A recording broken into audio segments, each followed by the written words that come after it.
Okay, good evening everyone. Welcome. This is FIDE Master Dennis Monokroussos, joining you after a long absence from my point of view, only a week or so from yours. So I was on vacation for a while and came back to this position, to this endgame that we started to take a look at last time in my game from one of the Chicago North American FIDE Invitational tournaments. In this game I was white against DM-Shankar, who's a talented youngster from India, living, I think, right now in the Chicago area with his brother. So he's a very strong youngster, as I said. I mean, I'm sure he'll be an IM soon and probably a GM as well in a few years. But for now, he's at least still manageable. I don't know how long it'll last, but at least for the moment, things have been going well against him. So this was our first game. So I'm managed to get him both times we've played, but both games were challenging, certainly, and this game in particular. So we reached this ending. I think I went a few more moves in, but not too much. So we'll take it up from here. I've just won a pawn, but given my doubled B pawns and the fact that my back rank is slightly weak, I mean, that gives him extra tempo for counterplay. The position is still within the bounds of a draw, but of course it's losable. As we'll see, both players made some mistakes in this ending. Okay, so he plays rook f to d8, which is, I think, completely correct. And after the exchange of rooks, he plays rook to c8. And I think this is probably where we left off last time. And, alright, of course I have to deal with the threat of rook down to c1 checkmate. That wouldn't be a good thing if I allowed that. But there's a real question as to the best way to stop that threat. Now, a move like rook to d1 would be kind of senseless because I would be making my rook entirely passive. So the right thing to do was to either move my king or to push one of the pawns around my king. But which one? Now, if you're just joining the show and you didn't watch last week's and didn't spend any time thinking about this, I would suggest that this would be a good place to stop the recording and try to figure out what white ought to play. Does it make a difference? It may or may not, but this, I think, was at least an interesting moment to make a decision. So see what you can come up with here. Well, my choice in the game was g3, but to be honest, I'm not really sure that was right, and I had the same doubts during the game as well. I definitely considered g4, and I'll tell you why I think it's possibly a good move, but also why I rejected it. So the reason why I think it could be a good move is, well, two reasons really. One is that I'm preventing black from setting up his standard ideal defensive structure with pawns on g6 and h5. So here, of course, playing h5, I could either capture it or even play g5, and that would be pretty good as well. So that's one aspect of it. I mean, I'd really like to kind of freeze his kingside pawns. And well, I'll explain why that's important as well. I've got an extra pawn on the queen side, and at some point I'll probably be able to swap off two pairs of pawns over there and end up with one passed pawn against nothing over there. Okay, now, is that a win or a draw? Well, it's generally a draw, especially if black can get that f7, g6, h5 pawn structure on the king side. In other words, if the pawns are on the colored squares here. So let me go ahead and color these squares. Alright, so if black has his pawns there, and it's 1 against 0 on the queen side, and his rook is someplace active, like, let's say, c2, then, theoretically speaking, that ending is a draw, though white has some chances, practical chances to win it. And that's with my rook in front of the pawn. So we'll get to a position like that later on. However, if, let's say, black plays a move like g5 to prevent me from cramping, so I may want to play h4, h5, and if before that happens, let's say black plays g5, well then what I can try to achieve is, after I get my one passed pawn on the queen side, let's say I can get my pawn to b5, and that's my pawn left, and my rook ends up on f5, well then I'm simply winning, because, okay, I put the pawn on f3, it doesn't really matter, but what I'll do is just bring my king over to the queen side, and then bring it up and use it to advance the pawn. And the point of this is that black will have no counterplay at all, because every single one of my units will be protecting one another. So That's really crucial. So that's the idea behind G4. One of the ideas behind G4 is to it's to pose black a dilemma. Either he allows H5 under really favorable circumstances, when pushing the G pawn will create some serious weaknesses over there, and give me the chance to create a passed F pawn with H takes G6, F takes G6, and then pushing the F pawn. Or he plays G5, in which case I get this terrific, really ideal rook on F5 when the game is just over, really. Okay, so that's what the strong point of G4 is. Now let me get rid of all of the green Crayola here.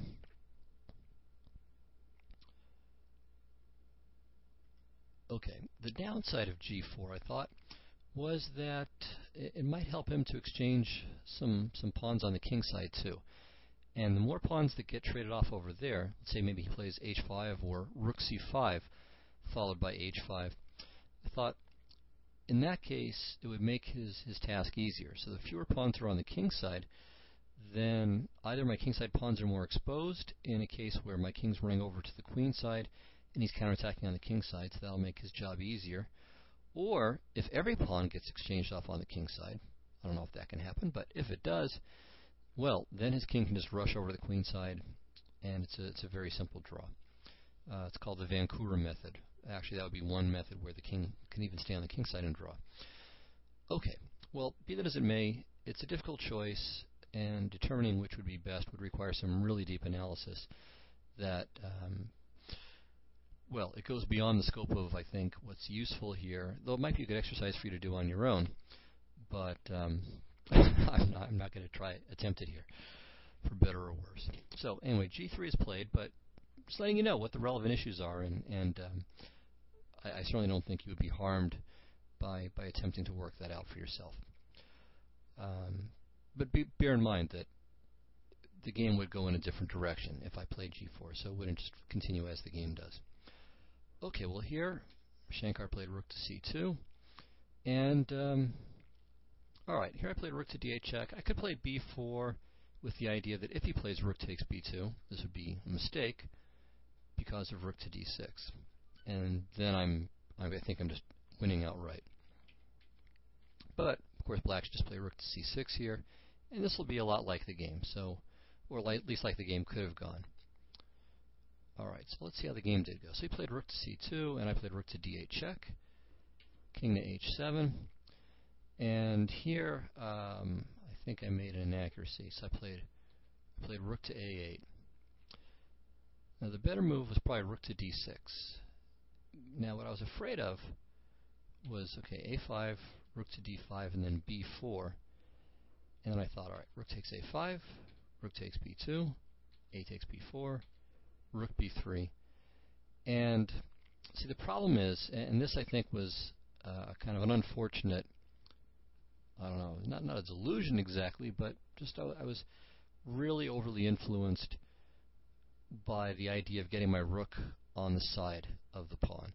So trying to get one of these positions where the rook on the F-file is secure, so I can just bring, and it's protecting the F2 pawn. See, that's why I was making a big deal about it before, in that position where it was controlling the F5 square. So if my rook, let's say, is on F4, and it's there in a situation where it can't be kicked away by black's G pawn. Alright, of course it could be here, but let's suppose that's possible. Well, then the rook protects F2 and protects B4, so I no longer have to worry about any black counterplay. I can just swing the king around to the queen side, and then once the rook gives ground, can just start bringing it up and helping the pawn to advance with a very routine win. So that's the sort of position that I was really eager to obtain. And, well, of course, I can't do it here. If I put the rook on A4, it's just terribly posted, and obviously it's on the wrong side of the B pawn. But rook to B5, I think I underestimated the winning chances that are available here. And in this position, we'll take a fairly deep look at how things could have gone from here. Okay, because this is just a really basic thematic ending. Alright, one other thing I should point out too, and this is a dilemma that comes up later on, and it's between which pawn white should prefer. Should he prefer, let's say, this exact position? Should white prefer this position, or should he, or in this case I, prefer a position where these three units are all moved over one file to the left from white's point of view? So in other words, does white want an A pawn or a B pawn in this situation? So take a minute, stop the recording if you need to, and try to puzzle out which would be best and why.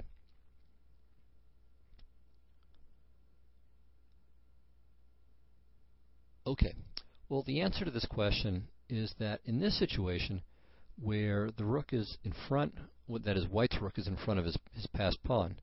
Ideally, of course, the rook would be best behind the passed pawn. But here, where it's in front, the best place, or the best pawn to have between a B or an A pawn, in fact, any queenside pawn, is the B pawn.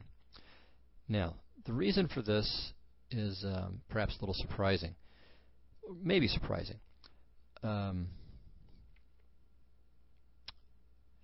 It's not that white's king, when it comes over towards the queen side, that it can't get trapped in. So you might think, okay, if I've got an A pawn, the problem is the king only has one file on which to help the pawn advance, and if it goes to the A file, it can get locked in there. Whereas a B pawn, it can help from the A file or the C file, and it won't get locked in. That's actually not the reason why a B pawn would be the best pawn to have. The real reason is that in a race situation, where black is going for kingside counterplay, and the white king has to run back, it's closer. It's simply one file closer if it's taking the black's rook at some point on the B file than on the A file. So that really is what makes the key difference. All right, well, let's see how this position should go in any case. So get rid of all this stuff. Okay, so black should play this. White should set up his pawns along this line. The reason for this is that it's going to take black the most moves possible to grab all of them. So if the rook is doing all the capturing, it's got to do this little zigzag. So first it gets the F pawn. All right, so let's say it's here. Okay, then it has to go up, then over again, then up, and then over again. So it's going to take as many moves as possible for all three pawns to be removed from the board. Okay, so black plays h5. One main point of that is that black would again like to have this self-protecting structure himself on the king side, but also to have the pawns a little bit closer, because again, if we're going to have a race, the closer the pawns are without their being endangered, the better it is for black. Okay, so king f1, hoping to bring the king into play like this. So black is best off cutting the king. King e1, king h6, and now, all right, so here let's look at rook to b8. So we'll put the rook all the way to the back rank. g6, b5, king g7, b6, king f6. Okay, and so here we have now kind of a critical position. All right, now the first thing that needs to be said is that b7 is either a really big mistake or a really good move, and I'll let you figure out which it is. So again, good place to stop the recording and try to figure out if b7 is a good move or not. Okay, well, the answer is that b7 would be a really serious error for white. Now, what it does well is that it prevents black's king from going hardly anywhere. I mean, really, it could go to e7, and it can go back to g7, or even f5 here. But e6, e5 would both lose, and there are also a number of occasions where, let's say, if black's f pawn is gone, then the only squares it can safely find itself on are g7 and h7. However, the problem here is that now black doesn't need to use his king. He can simply defend with his rook alone. So in a position like this, let's say we just bring the king back, king d1. Now, black can't take the pawn because then white simply moves the rook and queens, but he just waits. So we just play king h7, king c1, rook b6, king c2, king g7. Best to keep the king on g7, really. And now the problem is that white has no winning approach. So there's nothing for him to do with the kingside pawns. Black has that completely under control. Moving his rook, of course, will always lose the pawn, and if he brings his king to try to help out, well, it really can't, because once we bring the king within touching distance of the pawn, we just check him away and then return. So b7 would be a really big error. So what white needs to do is to bring his king over to the queen side, and it's just a question of what's the best way to do it. If he plays king to d1, then okay, again, rook takes f2, king c1, and we'll see something like this shortly. But this is still a draw. Okay, so instead let's look at f3. So I know what I said before about making the pawns need to take as long as possible, but as we'll see, the g pawn will be safe. So g5 is one idea. Takes. Here, rook b3, b7, king f5, king c2, rook b6. And this position is actually pretty unclear. So we'll get to a position where black doesn't play g5, but the main line by which I got to this was with rook to b7. So we'll get to the same situation. Okay, now here, question: what should black do? Should he play f6? Should he play king to g6, or something else? So again, good position to puzzle out for a couple of minutes. Okay, well, the answer is that black should play g6. And again, it's because, in part, creating this creating this structure is ideal.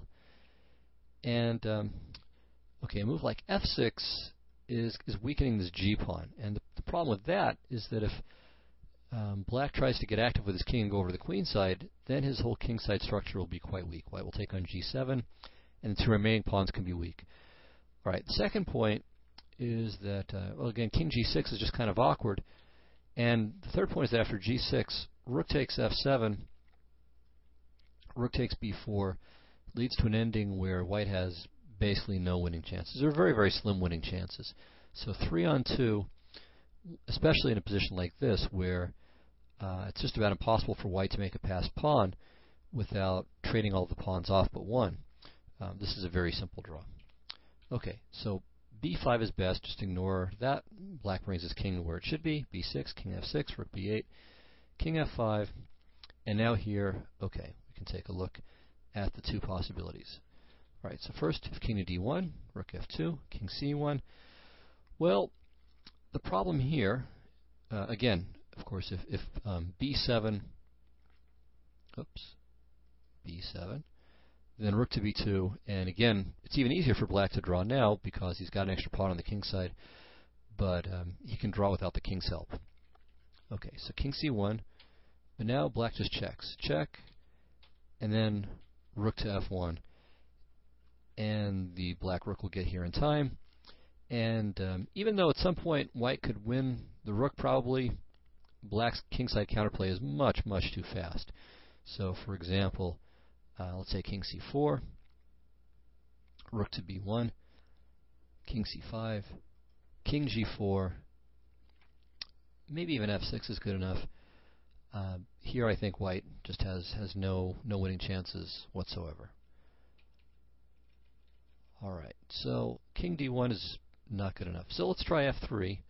And the point of this is just to help white's king come up a little bit before he goes over towards the queen side.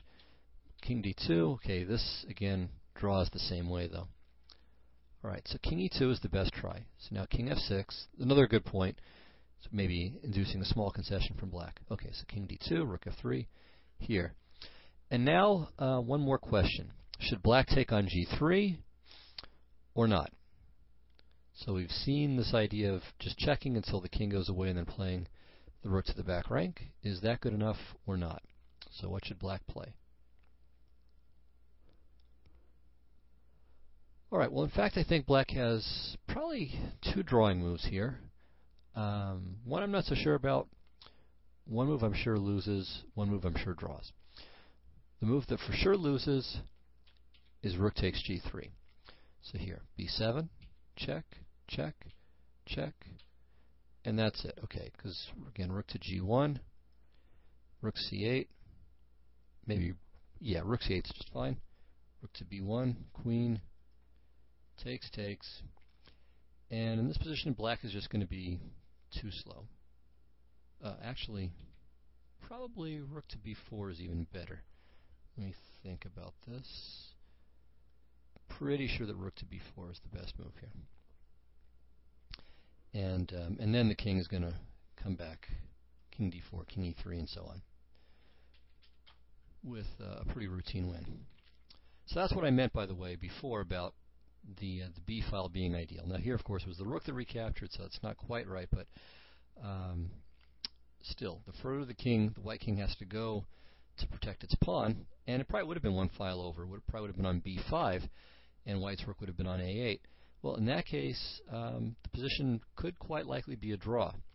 So that's why, again, the b file is the b pawn is the most useful pawn to have in these 3-on-3 on the king side, one outside passed pawn on the queen side situations. All right, so back here, rook takes g3 loses. The move I'm not sure about is rook to f5, with the idea of playing rook to b5. What does draw, for sure, is rook to e3. And, okay, here's a variation that will transpose into one given by John Ems in his good book, a book I can definitely recommend, The Survival Guide to Rook Endings. So I don't know if it's in print anymore.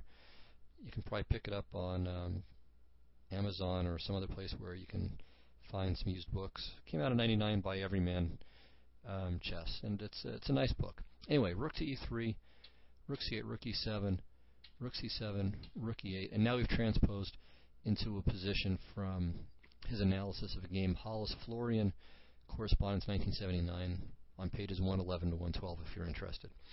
So the variation goes like this: b7, threatening rook to c8, rook to b8, and it's a little bit unusual that black can defend with such a passive rook. Of course, it's crucial that black has an extra pawn here, and as we'll see, active play, at least with his kingside forces, is enough for him to just save the game. So king d3, which is a nice move. I think all of us, well, I shouldn't say that. Many of us are familiar with the famous Reddy study, where the white king is on on h8. He's got a pawn on c6. Black's king is on a6, and black has a pawn on h5, and the white king goes king g7, king f6, king e5. So that way, it's both getting closer to his c pawn, and also getting closer to the black h pawn.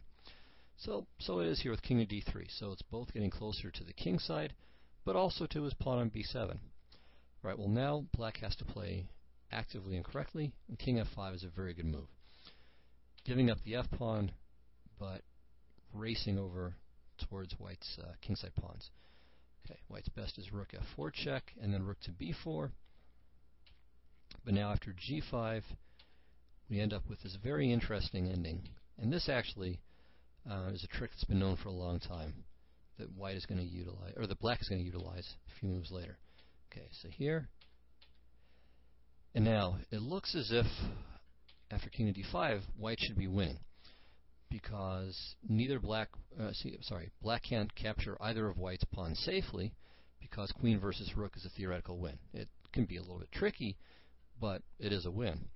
So how is black able to save this position? So again, take a minute or two, see if you can figure out what the right defensive technique is for black here.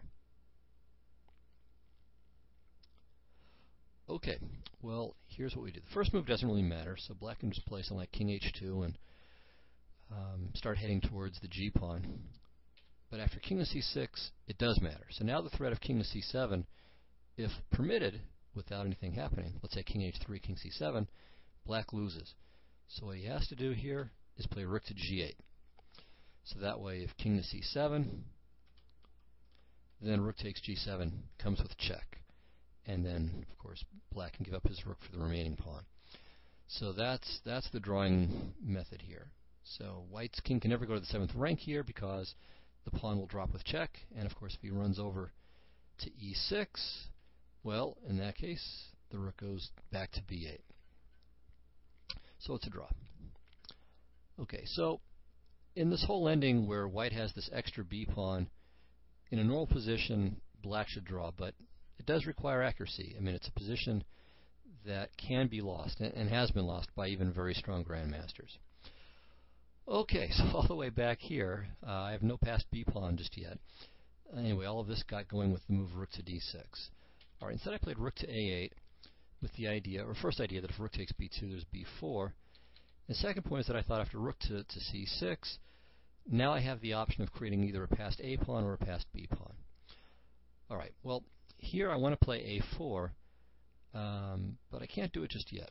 And also, if I play rook to b8, so that way, I mean, a4 right away is bad because takes, and then rook to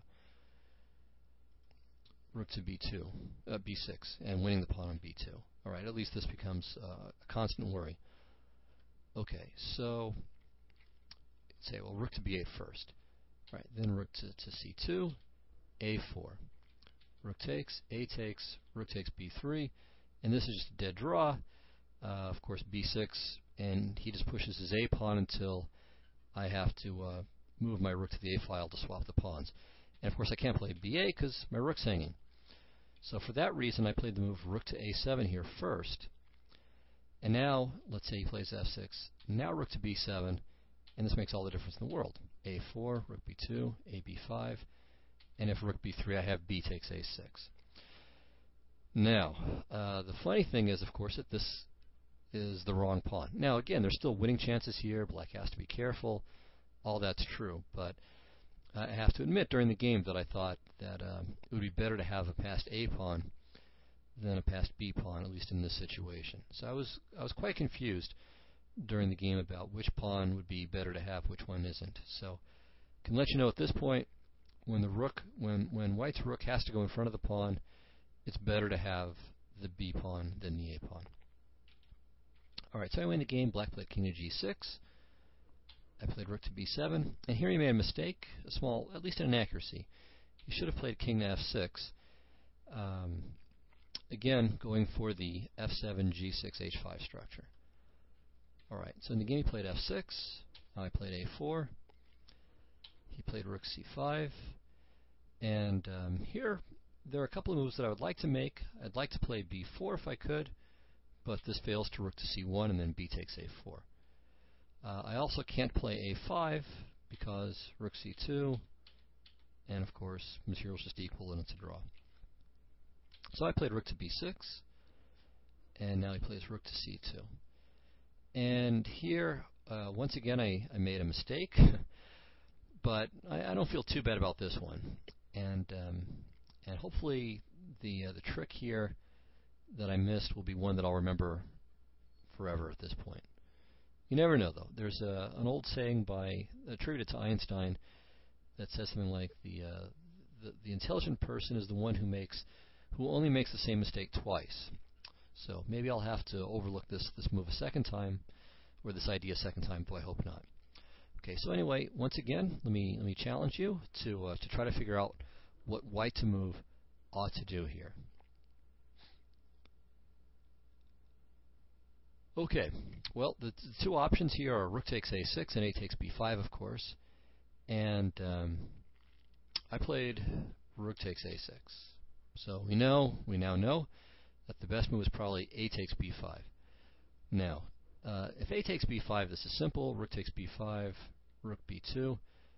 And actually, okay, it's not quite so simple. But here's why this is best, I think. So first of all, or I should say why this is better than the game.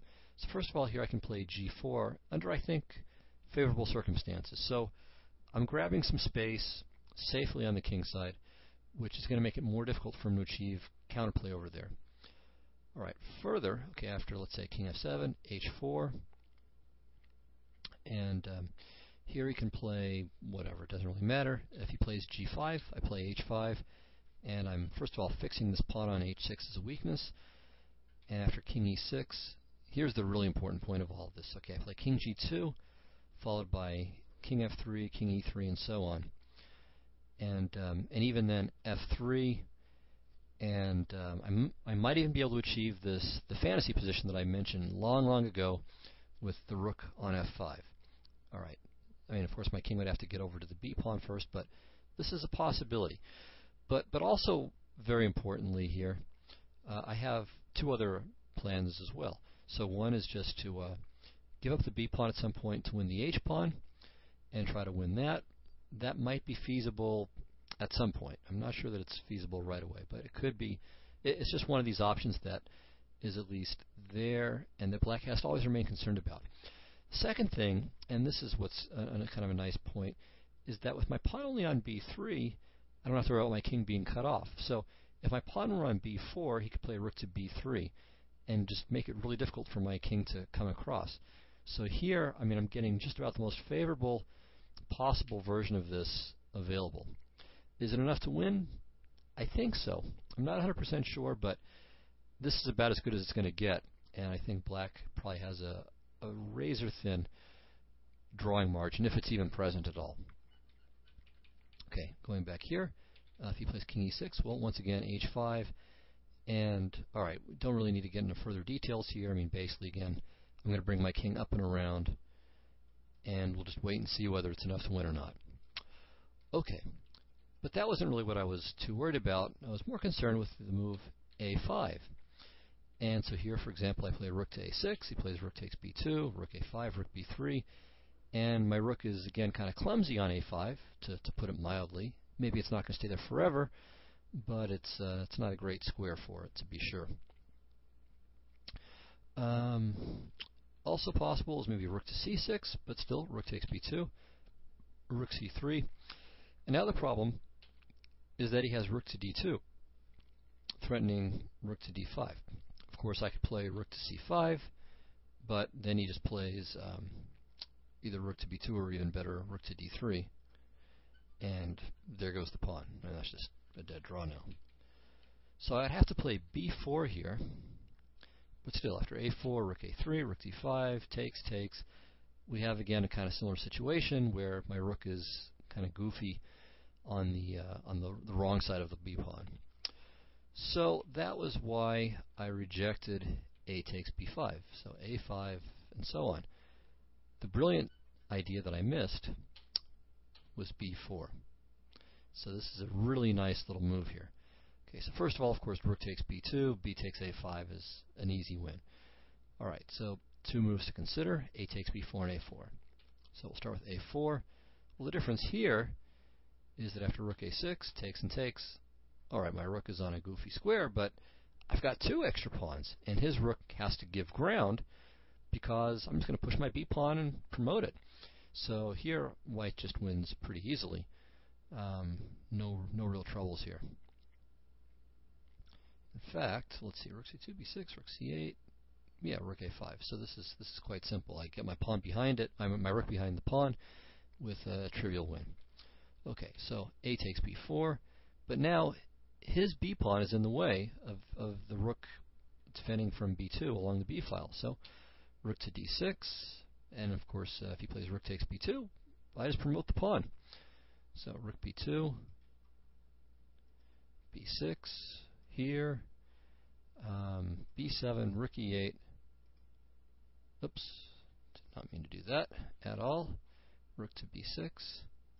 So he does stop it, but after rook takes b4, this is an easy win because, well, pretty much whenever you've got the rook behind the passed pawn, it's a win. So while black is trying to bring his king over to the queen side to grab it, my king comes up, and he can never exchange on b7 because then I'll devour his king side. So this is a really easy win for white.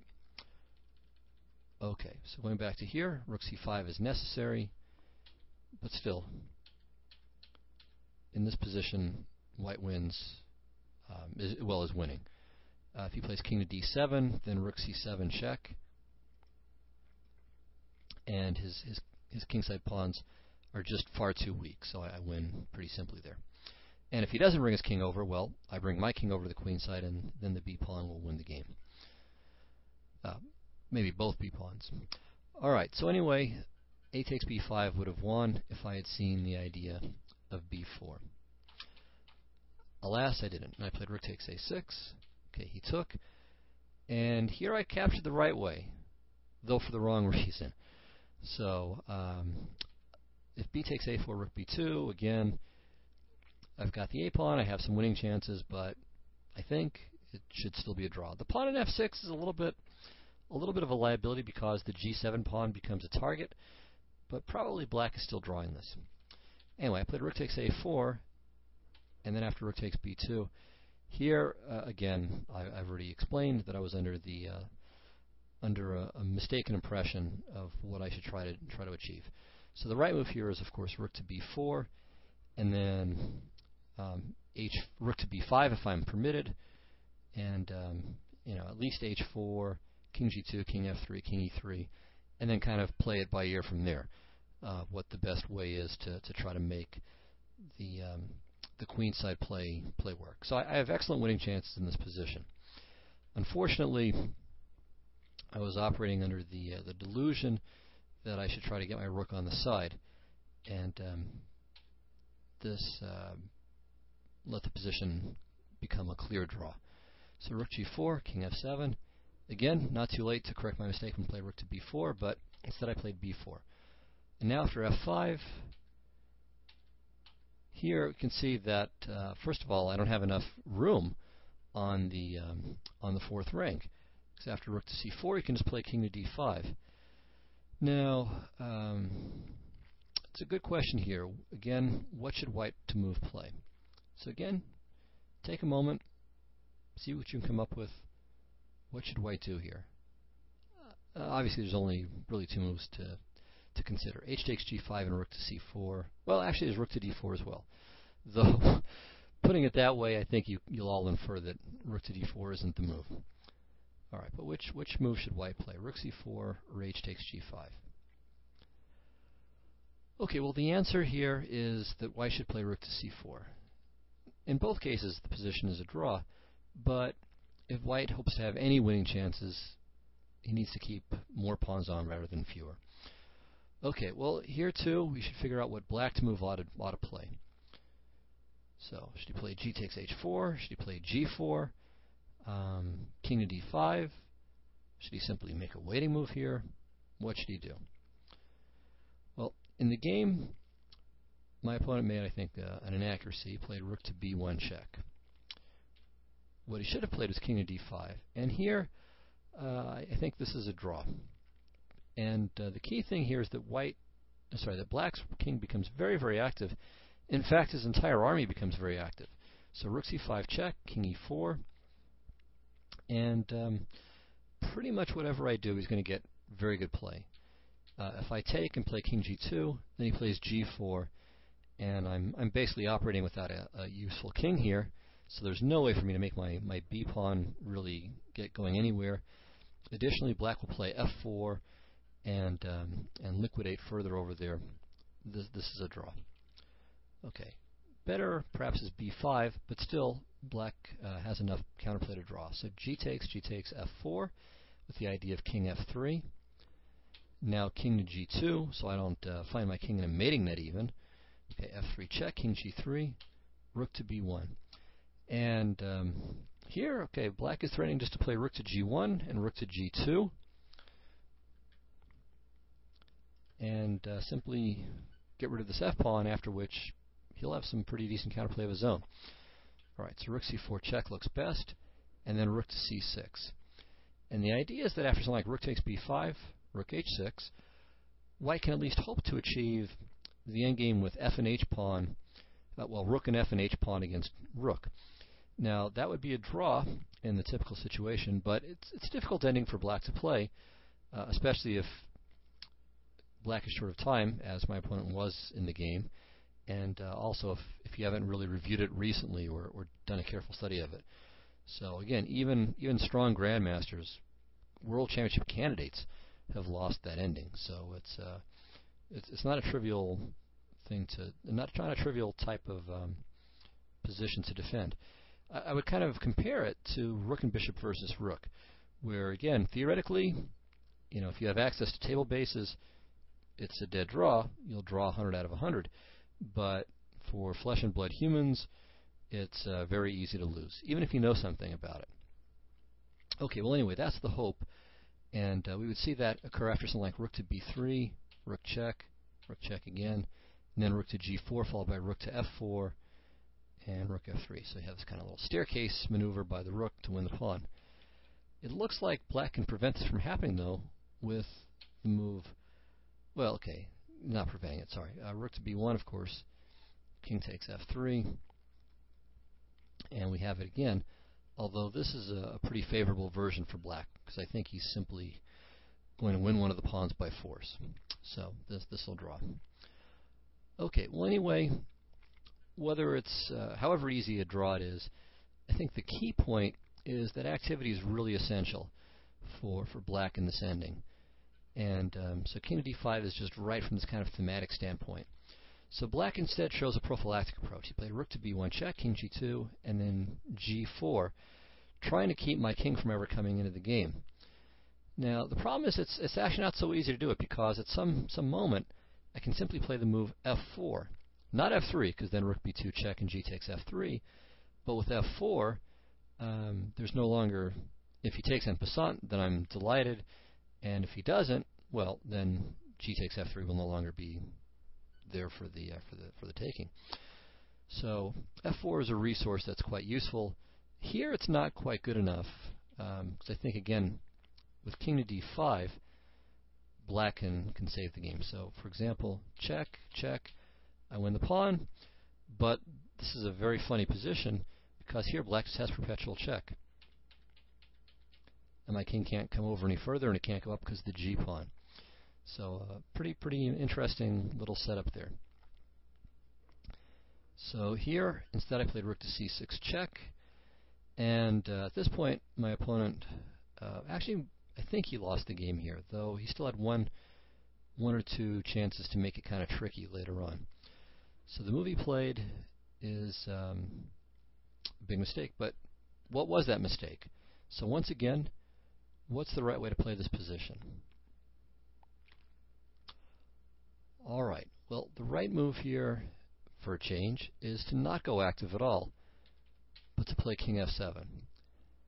Okay, if rook to b6, then simply h5, and alright, I can still go for a win with f4 at some moment,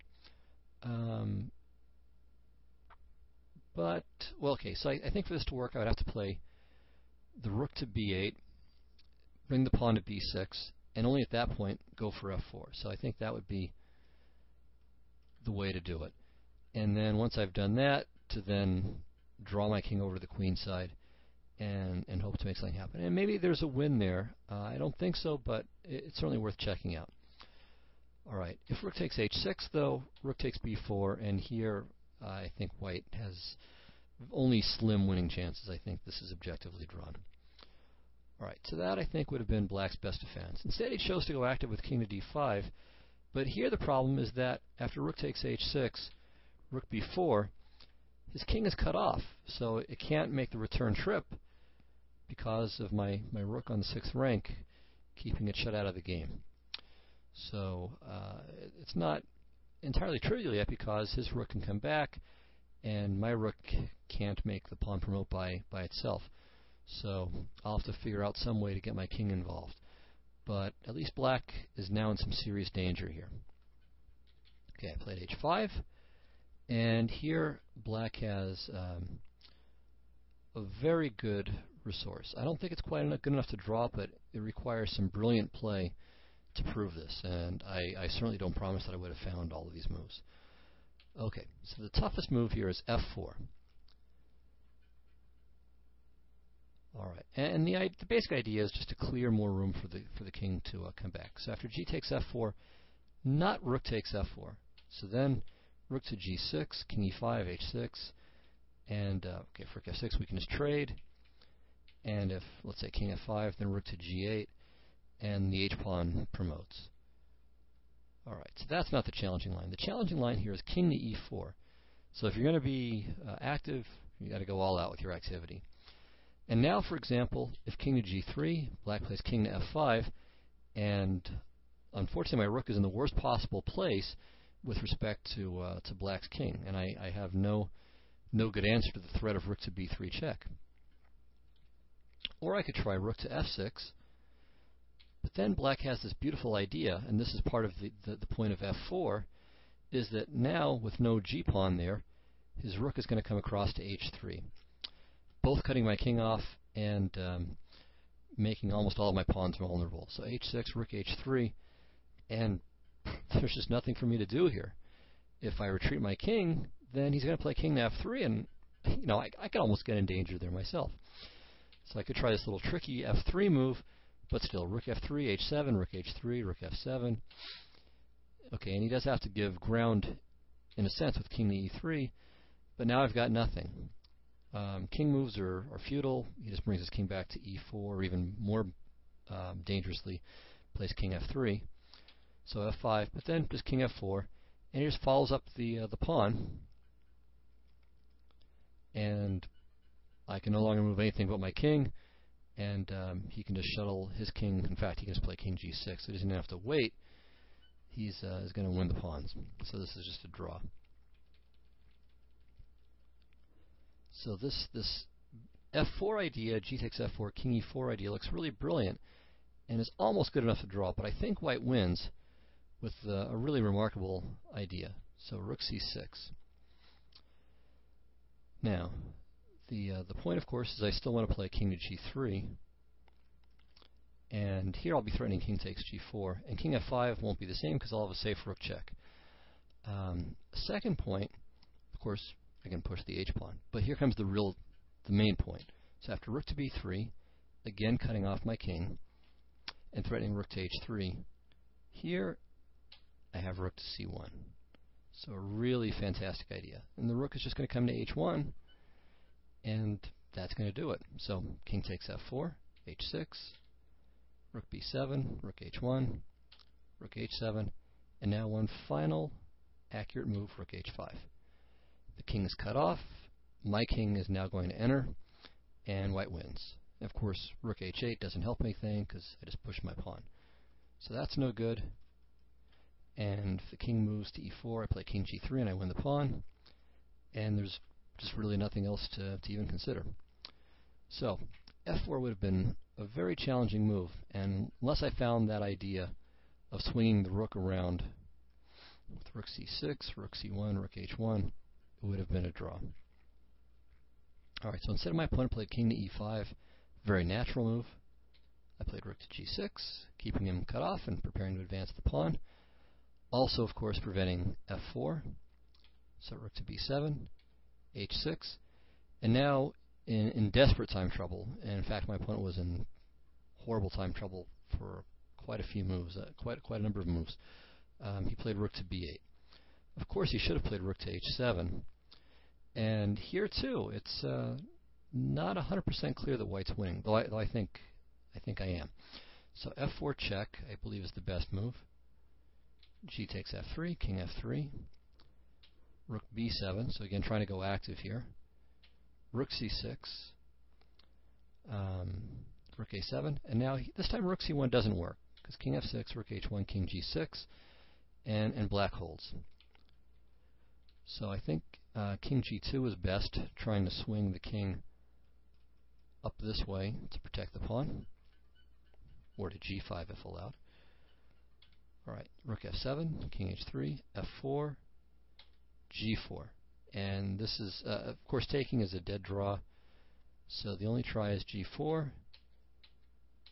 And this is just really, really murky. I think white is winning here, but this would be, again, a very difficult line to find during the game, and even here there may be some problems too. So the battle would have continued with rook to h7 for sure. And both sides could have made further mistakes, and to be honest, probably would have. All right, so fortunately for me, Shankar played rook to b8, and here it was quite simple finally. So h7, rook h8, rook h6, and here it's clear that I'm just winning. All right, if he plays king to e4, not committing the pawns, well, then I play rook to h5. If he retreats the king, then I can play f3, and it'll be similar to things we'll see in the game. And if he plays f4 now, takes, rook h4, and he's in zugzwang. The rook can't move because I queen, the pawn can't move because it's illegal, and king retreats allow me to win the g-pawn. It's the only thing to make sure I do here is, of course, not play rook takes g4, because that would just be a dead draw, but rook to h5 check, and that way I win the second pawn for nothing. Okay. So in the game, black played f4. I took rook to h4, and we end up with what we just looked at a moment ago. So king g5, king g3, king f5, rook h5 check, and here my opponent resigned. I think he resigned. Maybe he lost on time, but I think he did resign. At the point, rook h5 check, king g6, king takes g4, and, well, okay, if he takes, he loses, so we'll get back to that in a moment. If king f6, we just force him back and back and back and back. And then from here, the winning move, or I should say the move to make progress, is rook to a6. So if he doesn't take the pawn, I'm going to play rook a6, a7 check, and then king g6. And if he does take, well, just trade, king f6, and this is a routine win. Okay, going back. If he takes here, well, pretty much the same idea. So takes, swap rooks, king f5, king e6, and wins. All right, well, there was a lot of material there, and it's, wasn't really to be avoided. I mean, it's a remarkably difficult ending to play, and as you see, I mean, two pretty good players. I mean, we're not world-class grandmasters. Maybe he'll become one someday. Who knows? But we're both 2,300 FIDE players. Not bad, certainly, and yet we both made quite a number of errors. Some fairly serious, others much more subtle. So it's it's a good, challenging rook ending, one that does come up from time to time, and it's useful to know at least a little bit about such endings in case they ever show up, or in case you are kind of preparing and determining which sort of rook ending you ought to go for. So I hope you learned something. Wasn't exactly a slam-bang kind of a crazy game, but still, we need to be able to play all kinds of positions, and I think this is certainly one that deserves study. So I hope you did learn something. Hope you enjoyed it, and look forward to seeing you again next time. So thanks a lot, everyone, and have a great week. Goodbye.